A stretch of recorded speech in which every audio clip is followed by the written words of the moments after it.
Welcome to this Focus IR end of year series. And today we're talking to Pristine Capital PLC, the main market listed cash shell focused on making acquisitions in the commercial real estate sector. The company is aiming to buy a portfolio or a company with assets between 30 to 50 million pounds in the form of a reverse takeover. Neil Sinclair is executive chairman. So Neil, the company was rebranded to Pristine Capital in June to reflect your strategic focus on property investment and growth. So what's investor reaction been like to the refresh? So we've got the new website, but we only got it last Monday.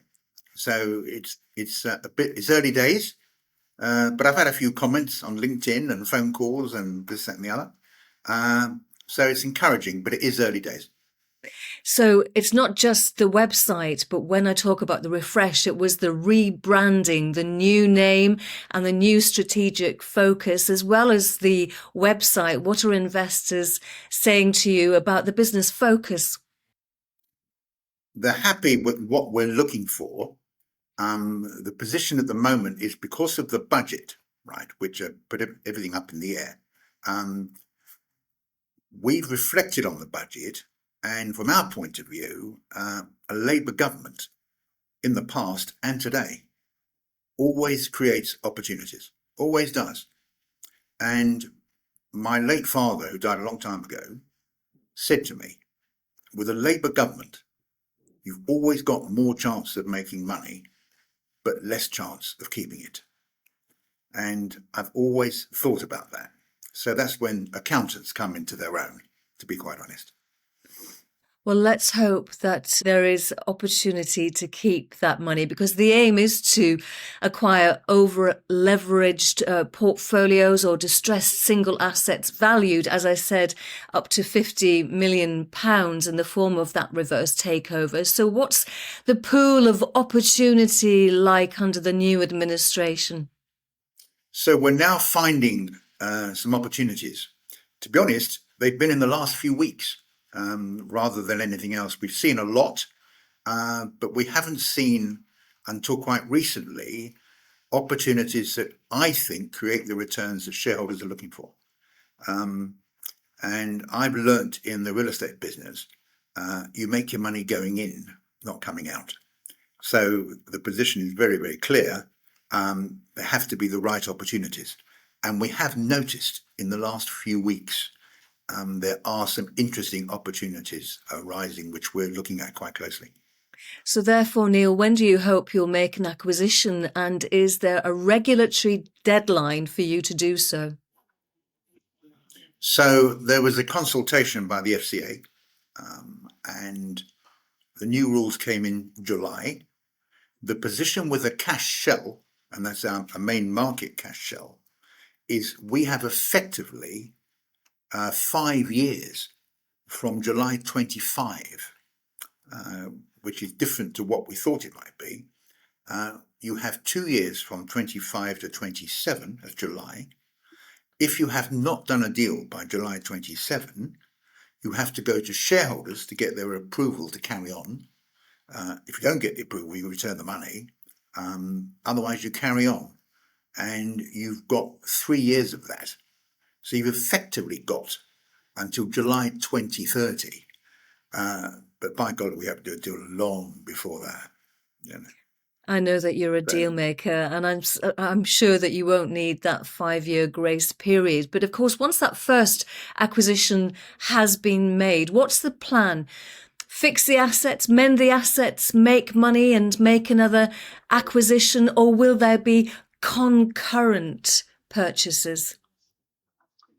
So we're looking at our initial acquisition as a springboard. So the initial acquisition, in my view, is the most important acquisition, because that tells everybody what your USP is, right? What you're looking to do. So once we've got that bedded down, and it has to be the right one, then we'll be going after others, right? Very carefully, very strategically, like we did last time, is to build up the company, build up the income, work the properties, and never be afraid to sell anything if you get a good offer.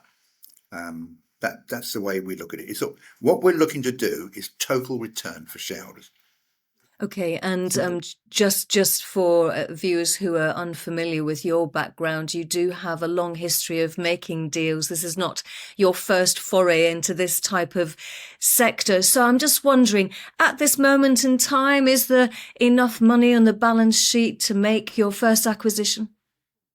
So we have to raise the money. Yes, we're a cash shell, so we have got cash in the bank, but all that cash is doing is running costs of our shell, and we're keeping our costs very low at the moment. We're not, no one's taking a salary, no one's doing anything like that. And until such time as we do a deal, no one will take anything. That's how we're doing it. So we're looking to raise the money, and we've been talking to brokers in the last few weeks just to get the sentiment in the market. It's quite interesting that we're being interviewed today because they announced yesterday that for the first time in 42 months, there was an inflow of funds rather than an outflow. There's been an outflow for 42 months. But yesterday they announced for the first time in 3.5 years, there was an inflow, which is quite interesting. So suddenly there's a bit more money around at the moment, and slowly but surely, hopefully, funds will be looking for that opportunity. And just to give this video a timestamp, I am speaking to you on Thursday, the 5th of December, so we can put those today's and yesterday's into Yeah, okay. context. But let's talk about this year. What has 2024 taught you about A, the property market, and B, about stock market sentiment? So stock market sentiment has been a bit mixed, to be quite honest. We're seeing quite a lot of negative comment about London, but I'm positive about London because everybody writes London Stock Exchange off, but it keeps coming back, and the situation is it will. I mean, this is a great financial capital. You might have noticed in the last day or two, a company that was quoted in Amsterdam is now dropping its listing in Amsterdam and just solely listing in London. Yes, there's the magic of New York, but London is London, and I'm a great believer in it, and it will come back with a bang. That's my view. So you're also a great believer in shoe leather, because you told me several months ago that your approach is one of wearing out the shoe leather. Will that remain the board's style, walking and meeting and talking and in person? So you won't find deals sitting behind a desk. It just doesn't happen. I've been in this business a long time. We're focusing on the regional market. So in recent weeks, I've been to Bristol, I've been to Birmingham, I've been to Manchester. You've got to meet the agents, you've got to meet the local lawyers, you've got to meet everybody, right? You've got to keep meeting people. As Gary Player once said, the more I practice, the luckier I get. And I'm a great believer that throw enough mud and some of it sticks. And you've just got to keep meeting people all the time, because you never know, right? You only want one, and suddenly you find the one, but you won't find the one sitting behind a desk. You've got to jump on a train and go up north and spend the day and meet loads of people, and you build your network, and you eventually find things. And in the past, most of our deals in my last company were dealt with by agents outside London. They weren't London agents, they were provincial agents. So we're quite well known up there. And because we're known to have performed, right, they're very pleased to deal with us. I tell you what, Neil, I hope you've got a good cobbler with all that shoe leather being worn out. So finally, so much has been achieved in such a short period of time since the refresh, including that very engaging website which you referenced right at the beginning of our conversation. So what are the aims for 2025? The aim for 2025 is to do our reverse takeover, right? We hope to do it in the first 6 months. We hope to, right? And we're working hard towards it, right? And In the past, we've always got there. You know, there's always a couple of obstacles you come across you don't expect. But the situation is that's what we're aiming to do. So we're saying we're looking to do a deal in the first 6 months of 2025. Remember, a corporate deal on a good day takes 3 months anyway, even when you've agreed it. So I'm being realistic in saying that we're looking to do the deal in the first 6 months of 2025. And I look forward to speaking to you when that occurs. Neil Sinclair, Executive Chairman of Pristine Capital, thank you very much indeed for talking to us.